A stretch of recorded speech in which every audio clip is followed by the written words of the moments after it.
மக்களவை தேர்தல் வெற்றி, இடைத்தேர்தல் வெற்றி இருந்தாலும் உள்துறை செயலாளரை பதவி பறிக்கப்பட்டிருப்பது காரணம் என்ன? அதிரடியான முடிவை முதல்வர் ஸ்டாலின் அவர்கள் எடுத்திருப்பதற்கு என்ன காரணம்? அதாவது மத்திய அரசு பணியில் இருந்த அமுதா IAS அதிகாரியை தமிழக பணிக்கு மாற்ற வாங்கிய திமுக அரசு உயர் பொறுப்பான உள்துறை செயலாளர் பதவியை வழங்கியது. திடீரென்று அந்த பொறுப்பில் இருந்து தூக்கி அடிக்கப்பட்டு பல்வேறு தரப்பில் ஆச்சரியத்தை ஏற்படுத்தி இருக்கிறது. யார் இந்த அமுதா IAS என்று நாம் பார்க்கும் பொழுது, முன்னாள் முதலமைச்சர் ஜெயலலிதா மற்றும் கருணாநிதியின் ஆட்சியில் பல்வேறு துறைகளில் சிறப்பாக பணியாற்றியவர். கடந்த எடப்பாடி பழனிசாமி தலைமையிலான ஆட்சியின் பொழுது டெல்லியில் பிரதமர் அலுவலகத்தில் இணைச் செயலாளராக அமுதா IAS நியமிக்கப்பட்டார்.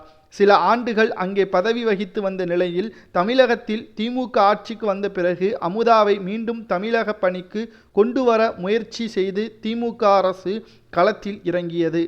இதனை அடுத்து அவரை தமிழக ஊரக வளர்ச்சித்துறை செயலாளராக நியமிக்கப்பட்டார்.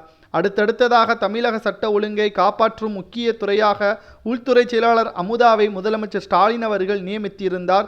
நேரடியாக கட்டுப்பாட்டில் இயங்கும் துறையில் காரணமாக முக்கியத்துவமும் வழங்கினார். கடந்த ஒரு ஆண்டாக உள்துறை செயலாளராக இருந்த அமுதா IAS பணியிட மாற்றம் செய்யப்பட்டிருப்பதும் புதிய உள்துறை செயலாளராக தீரஜ் குமார் நியமிக்கப்பட்டுள்ளதும் குறிப்பிடத்தக்கது. அதாவது இதற்கு மிக முக்கியமான காரணம் கள்ளக்குறிச்சி மரணம், ஆம்ஸ்ட்ராங்கின் படுகொலை என்றே நாம் கூறலாம். அமுதா IAS மாற்றத்திற்கு பல்வேறு காரணங்கள் கூறப்பட்டாலும் குறிப்பாக கள்ளக்குறிச்சி கள்ளச்சாராய மரணம் முக்கிய பங்கு வகிப்பதாகவும், கள்ளச்சாராயம் விநியோகம் தொடர்பாக ஏற்கனவே காவல்துறை சார்பாக அமுதா IAS கடிதம் அனுப்பப்பட்டதாகவும், ஆனால் இந்த கடிதத்தை உள்துறை செயலாளர் கண்டுகொள்ளவில்லை என்றும் கூறப்படுகிறது. இதன் காரணமாகத்தான் திமுக அரசுக்கு மிகப்பெரிய ஒரு தலைவலியாக மாறியுள்ளதாகவும் செய்திகள் நம்மால் பார்க்க முடிகிறது.